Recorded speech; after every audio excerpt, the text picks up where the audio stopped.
Students, born economist की team के साथ आपका स्वागत है। आज हम करेंगे कुछ रीजनिंग और मैथमेटिक्स के क्वेश्चन जो कि कंपटीशन टेस्ट के लिए बहुत ही इम्पोर्टेंट हैं। इन क्वेश्चंस से आपको पता चलेगा कि आजकल जो आफ्टर 12th कंपटीशन टेस्ट हो रहे हैं या फिर जो एचएसएससी के जो एग्ज़ाम्स हो रहे हैं उनमें किस तरह के रीजनिंग और मैथमेटिक्स के क्वेश्चन आते हैं। जैसे ही मेरे पास एक ये कंपटीशन टेस्ट का क्वेश्चन पेपर है जिसके कि मैं आपको अब वो रीजनिंग और मैथमेटिक्स के क्वेश्चन आज कराऊंगी। सबसे पहले हम स्टार्ट करते हैं क्वेश्चन नंबर 86 के साथ। इसमें कहा गया है कंप्लीट द सीरीज 120, 99, 80, 63, 48 एंड 35। अब देखिए हम यहाँ पर क्या ट्रिक लगाते हैं। या तो हम देखते हैं ये किसी चीज़ का स्क्वायर है, अब ये स्क्वायर तो नहीं है, तो हमने इनका डिफरेंस देखा। यदि हम 48 और 35 का डिफरेंस निकालते हैं तो वो 13 है। 63, 48 का डिफरेंस जो है ना वो 15 है। फिर 17, 19 और 21, यानी कि डिफरेंस यदि हम आगे की तरफ करते हैं तो बढ़ता जा रहा है, लेकिन हमें पिछला नंबर निकालना है। पिछला नंबर निकालने के लिए यदि हम अब क्या करेंगे, ये डिफरेंस देखिए ओड नंबर्स में 13, 15, 17, 19, 21, यानी कि यहाँ पर क्या होगा 11। अब 35 में से यदि हम 11 माइनस कर देंगे तो हमारा आएगा 24। दैट मीन्स कि आंसर इज 24। ठीक है, अब नेक्स्ट क्वेश्चन की तरफ चलते हैं। यहाँ पर वो कहता है कि if rectangle is a pentagon then what is the answer. अब क्या है, देखिए रेक्टेंगल में हमारी 4 साइड्स होती हैं, पेंटागन में कितनी हो जाती हैं, पेंटागन में हमारी 5 साइड्स हो जाती हैं। ठीक है, यानी कि रेक्टेंगल से एक साइड ज़्यादा हो जाती है। Is it clear? तो इसका मतलब क्या है, अब जो हमारा नेक्स्ट ऑप्शन होगा वो होगा जिसमें कि एक साइड उससे ज़्यादा है। तो सर्कल और स्क्वायर में कुछ भी नहीं होता, डायगोनल और पैरामीटर का भी कोई कनेक्शन नहीं है। अब ट्राइंगल में हमारी 3 साइड्स हैं और जो हमारी रेक्टेंगल है उसमें हमारी 4 साइड है। 1 side more is there, that's why answer is C. अब है next question, select the one which is different. Different का मतलब है कि जो इन सब में ऑड है, हम उसको सेलेक्ट करेंगे।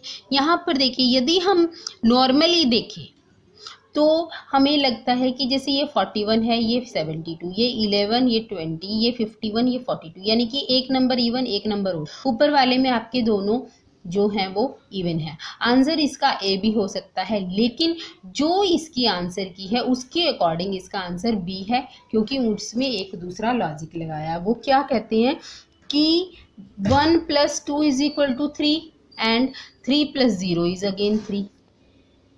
1 + 1 = 2, 2 + 0 is 2, 5 + 1 = 6, 4 + 2 = 6. But in the option B, 4 + 1 is 5 and 7 + 2 is 9. These are not equal, that's why answer is B.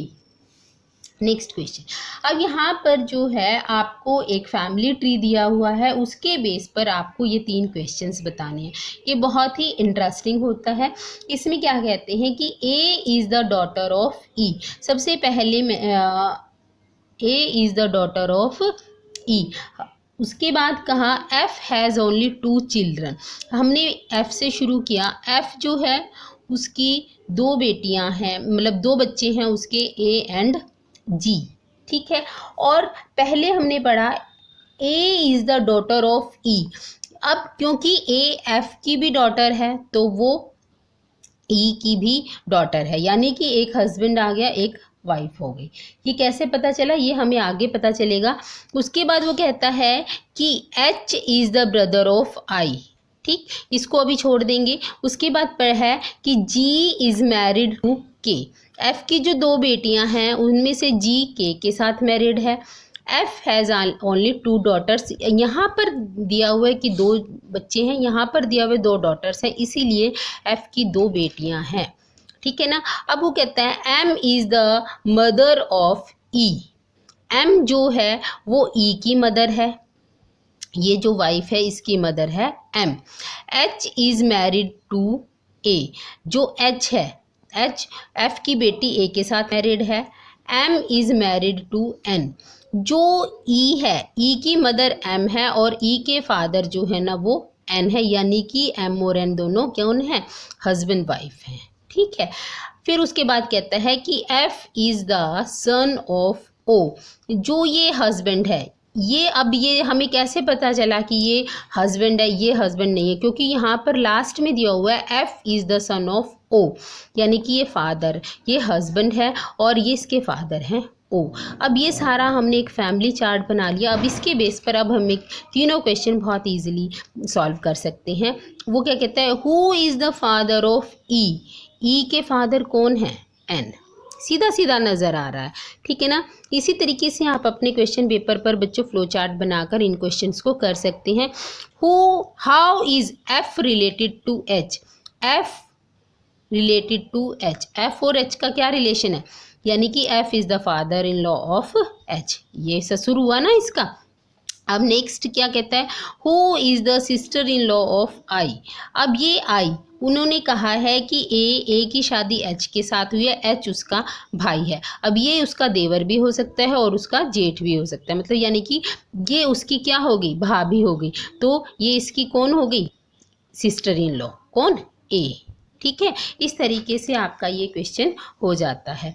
उसके बाद यहाँ पर है कि which number will be replace the question mark. अब यहाँ पर देखिए, ये बहुत ही आसानी से हम कर सकते हैं। इसमें देखेंगे तो ये इसका डबल, ये इसका डबल, इधर से भी ये इसका डबल, ये इसका डबल, ये इसका डबल, यानी कि 8 का double, 8 to the 16, answer is 16। इस तरीके से हम ये क्वेश्चन कर सकते हैं। अब बच्चों ये डायरेक्शन वाला क्वेश्चन है, इसमें सबसे पहले हम डायरेक्शंस ले लेते हैं। ठीक है ना, east, west, north and south, आप इनको कैसे भी अपने अकॉर्डिंग एक बार ले लीजिए। फिर उसके बाद वो क्या कहते हैं कि Subhash travels 8 kilometre to north, वो नॉर्थ की तरफ 8 किलोमीटर ट्रेवल करता है। देन ही टेक्स राइट, फिर वो राइट की तरफ टर्न करता है और 5 किलोमीटर चलता है। ठीक है, फिर उसके बाद कहता है कि दोबारा से फिर वो राइट टर्न लेता है और 5 किलोमीटर चलता है।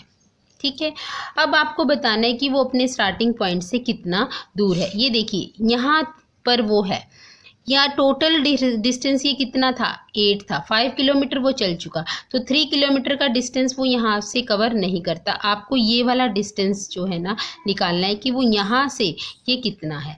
यदि हम ध्यान से देखें तो ये आपकी एक कौन सी ट्रायंगल बन जाती है, राइट एंगल ट्रायंगल बन जाती है, जिसका बेस आपको पता है 3 किलोमीटर है और ये 5 किलोमीटर, तो इसका मतलब ये भी 5 किलोमीटर है। तो आपको हाइपोटेन्यूज का निकालना है। हाइपोटेन्यूज का फॉर्मूला होता है base plus perpendicular square under the root, यानी कि 25 plus 9 under the root. 25 plus 9 जो है वो आपका 34 अंडर द रूट जो है ना वो आपका आंसर होता है 5.8 किलोमीटर।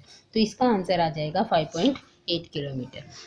नेक्स्ट है, what is the probability of getting a black card and the number 7 card from the deck of 52 cards। अब हमारे टोटल एक जो कार्ड का पैक होता है, ताश के पत्तों की एक पूरी गड्डी होती है, उसमें ब्लैक कार्ड कितने होते हैं, 26। ठीक है, 7 नंबर के कार्ड कितने होते हैं, 4।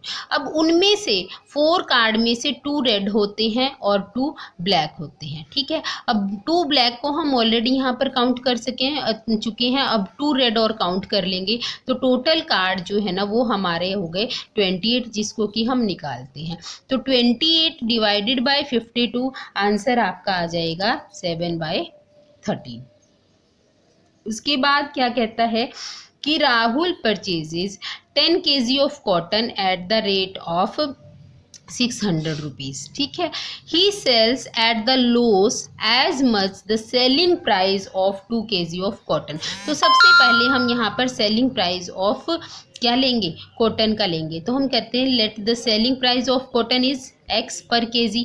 ठीक है, और 2 kg का कितना होगा 2x, और टोटल कितनी है 10 kg, 10 kg का हो गया 10x। तो वो क्या कहता है कि 10x किसके बराबर है, 600 माइनस 2x, क्योंकि 2 kg का सेलिंग प्राइस के बराबर उसको लॉस हो रहा है, लॉस हम माइनस कर देंगे। तो इधर जब आ जाएगा ये 2x, तो ये हो जाएगा 12x is equal to 600, x is equal to 50। तो आंसर आपका आ गया 50 रुपीज़ पर केजी।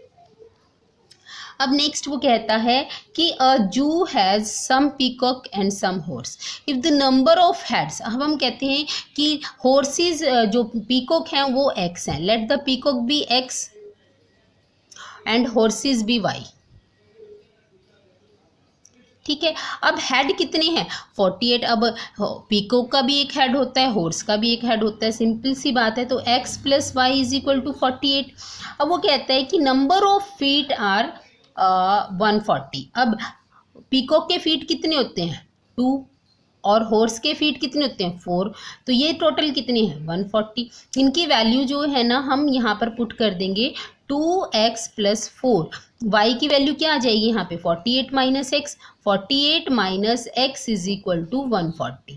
ठीक है, तो यहाँ पर जब हम इसको सॉल्व करेंगे तो ये आ जाएगा 2x plus 832 192 minus 4x is equal to 142। और जब हम इसको यहाँ पर सॉल्व करेंगे तो माइनस 2x और ये उधर चला जाएगा माइनस 52, इससे ये माइनस से माइनस कैंसिल हो गया, x की वैल्यू आ गई 26। x हमने क्या माने थे पीकॉक, यानी कि पीकॉक कितने हैं वहाँ पर 26 है। ठीक है, अब नेक्स्ट वो कहता है the parameter of isosceles triangle. देखो पैरामीटर क्या होता है, ये 2 साइड्स इक्वल हैं, यहाँ से हम मूव करते हैं, यदि ये भी x है ये भी x है, ठीक है ना, और ये y है, तो 2x प्लस वाई वो कहता है 100 है, जबकि वो y की वैल्यू कितनी बता रहा है हमें 36। तो y की वैल्यू हम पुट कर देंगे यहाँ पर 36। ठीक है, जब हम इसको सॉल्व करेंगे 100 माइनस 36 तो 2x की वैल्यू आ जाएगी, ये आ गया आपका 64 और x की वैल्यू आपकी आ गई 32। ठीक है, अब है कि what is the distance covered by a bike at the speed. अब हमने डिस्टेंस निकालना है, डिस्टेंस का फार्मूला होता है स्पीड इनटू टाइम। अब स्पीड आपको किलोमीटर पर आवर में दी हुई है, टाइम आपको मिनट्स में दिया हुआ है, तो टाइम को भी हम आवर्स में कन्वर्ट कर लेंगे तो ये आ जाएगा 1/10 आवर। ठीक है, बस इसमें बहुत ही सिंपल सा है, वैल्यू पुट कर दो 75 इंटू 1/10 तो कितना आ गया 7.5 किलोमीटर। ठीक है, अब क्या कहता है कि समिट टुक द लोन, इतना उसने लोन लिया with the simple interest as many year as the rate of interest. वो कहता है कि रेट ऑफ इंटरेस्ट और जो आपका टाइम है वो दोनों सेम है, यानी कि सिंपल इंटरेस्ट क्या है, क्या होता है principal into rate into time divided by 100। ठीक है, अब सिंपल प्रिंसिपल ये है, हमने माना कि जो टाइम है वो आपका x है तो रेट भी x हुआ, तो x into x divided by 100। ये किसके बराबर है, ये दिया हुआ है उसने 2058। ठीक है, इससे ये कैंसिल हो गया, तो 2058 divided by 42 is equal to x का स्क्वायर। जब हम इसको इससे डिवाइड करते हैं तो ये आता है 49 is equal to x square, x is equal to 7%, यानी कि 7% ही रेट ऑफ इंटरेस्ट है और 7 ईयर जो है ना वो उसका टाइम है। इस तरीके से बच्चों हम छोटी छोटी सी ट्रिक्स के साथ ये सारे के सारे क्वेश्चंस कर सकते हैं। आप इसको एक बार स्टडी कीजिए और फिर हम नेक्स्ट वीडियो में आपको जीके के कुछ क्वेश्चंस भी कराएंगे। Have a nice day.